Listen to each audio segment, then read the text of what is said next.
ট্রেনের ইঞ্জিন ঘোরানোর দেশের সবচেয়ে আধুনিক প্রযুক্তি এটি। মাত্র কয়েক সেকেন্ডে ট্রেনের ইঞ্জিনটি ঘুরিয়ে ফেলা হচ্ছে, তাও আবার শুধুমাত্র হাতের ইশারায়। পূর্বে চারপাশ ঘুরে ট্রেনের ইঞ্জিন ঘোরানো হতো, তবে এই প্রযুক্তির মাধ্যমে মাত্র কয়েক সেকেন্ডের মধ্যেই এই ইঞ্জিন ঘোরানো হয়ে থাকে। সাধারণত ট্রেনের ইঞ্জিন দুপাশ দিয়েই চালানো সম্ভব, কিন্তু চালকের আসন এক পাশেই থাকে। গবেষণা বলছে, যে পাশে চালকের আসন থাকে সেই পাশ যখন সামনের দিকে থাকে তখন দুর্ঘটনা কম হয়। আর এই দুর্ঘটনা এড়াতেই ট্রেনের ইঞ্জিনের দিক পরিবর্তন গুরুত্বপূর্ণ।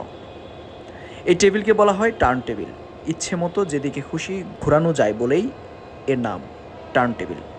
এই টেবিলটি দেখে খালি চোখেই বোঝা যায় এর ওজন বিশাল। তবে আশ্চর্যের বিষয়, এই বিশাল ওজনের টেবিলটি একজন ব্যক্তি দ্বারাও ঘোরানো সম্ভব।